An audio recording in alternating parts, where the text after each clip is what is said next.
Hello everyone, welcome to the channel.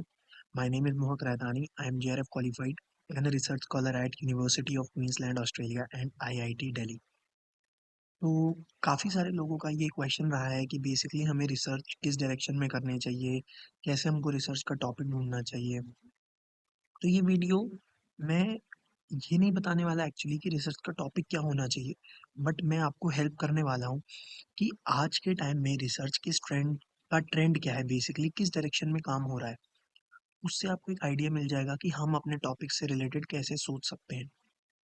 Although ये video किसी के लिए स्पेसिफिकली नहीं है कि आप सिर्फ कॉमर्स वालों के लिए, सिर्फ मैनेजमेंट वालों के लिए। It is open for all कि सब लोगों को इस डायरेक्शन में काम कर सकते हैं। ऑल्दो आपकी कुछ लिमिटेशन हो सकती हैं अपने सब्जेक्ट से रिलेटेड, बट मैं बेसिक एक आइडिया देने वाला हूँ। सो जो की प्राइम फैक्टर है जिस पे हम लोग डिस्कस करने वाले हैं आज, वो है सस्टेनेबिलिटी। तो जैसा कि आप लोग जानते हैं कि यूएन ने अपने 17 एसडीजी दिए हैं, which is known as sustainable development goals. तो आज के टाइम में जो हमारी रिसर्च है वो एसडीजी फोकस ज़्यादा हो रही है। अभी एसडीजी बेसिकली सस्टेनेबिलिटी, इतनी सारी बातें करी, इसका मतलब क्या होता है? सो सस्टेनेबिलिटी का मतलब ये है कि आप जो भी काम कर रहे हैं उससे अर्थ को नुकसान ज़्यादा ना पहुंचाए। क्यों? क्योंकि पॉपुलेशन एक्सप्लोजन जितना हो गया है, या और भी जो हम चैलेंजेस जैसे कार्बन टू CO2 के एमिशंस इतने बढ़ रहे हैं, जिससे पोल्यूशन या फिर क्लाइमेट पे बहुत असर आ रहा है।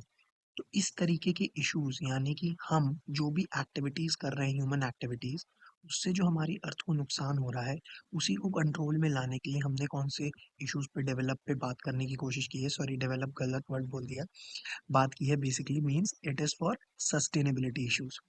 तो सस्टेनेबिलिटी के इर्द-गिर्द हम लोग अपना टॉपिक फ्रेम कर सकते हैं, या जैसे फॉर एग्ज़ाम्पल एक एग्ज़ाम्पल देता हूँ, जैसे आप कंज़्यूमर बिहेवियर पे काम कर रहे हैं, आप उसको सस्टेनेबिलिटी से कनेक्ट कर सकते हैं। आप कोई भी गोल उठा सकते हैं, जैसे एसडीजी का कोई गोल आपने पकड़ लिया स्पेसिफिकली और आपने उसको कनेक्ट कर लिया अपने टॉपिक से। अच्छा, सिमिलरली खाली मार्केटिंग में ही नहीं, आप और भी एरियाज़ में कनेक्ट कर सकते हैं, जैसे फाइनेंस हो गया, तो क्लाइमेट का फाइनेंस पे क्या असर आ रहा है ना?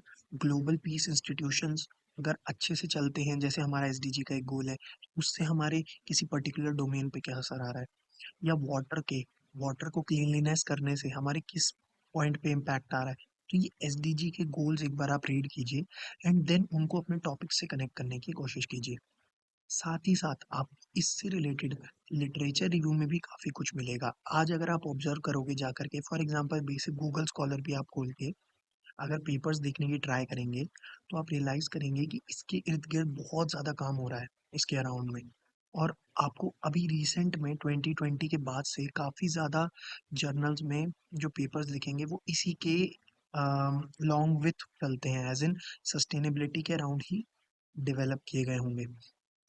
अच्छा, कुछ-कुछ पेपर्स आपको ऐसे भी देखने को मिल सकते हैं जहाँ पे एक, जैसा मैंने बताया, एक स्पेसिफिक गोल से कनेक्टेड होगा। कई बार they will only take a broad term sustainability और उसको डायरेक्ट कनेक्ट कर लेंगे, ठीक है? तो आप दोनों तरीकों से वर्क कर सकते हैं, या तो सिर्फ सस्टेनेबल वर्ड को कनेक्ट कर लीजिए, या जैसे मैं फाइनेंस डोमेन का हूँ तो ग्रीन फाइनेंस हो सकता है, सस्टेनेबल फाइनेंस हो सकता है। इस तरीके से काफ़ी सारे टॉपिक यहाँ पे भी आप कवर कर सकते हैं।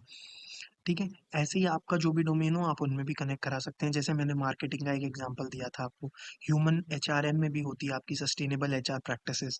तो ये भी काफ़ी ज़्यादा आज के टाइम पे ट्रेंड में है। इस तरीके के टॉपिक्स पे आप काम कर सकते हैं।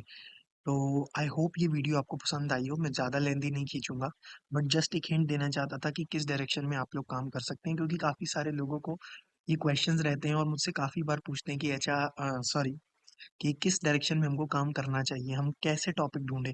इस तरीके से आप जा कर के टॉपिक्स को ढूँढ सकते हैं।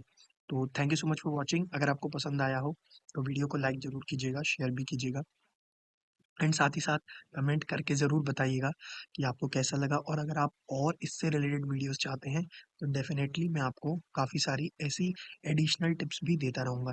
Take care, bye.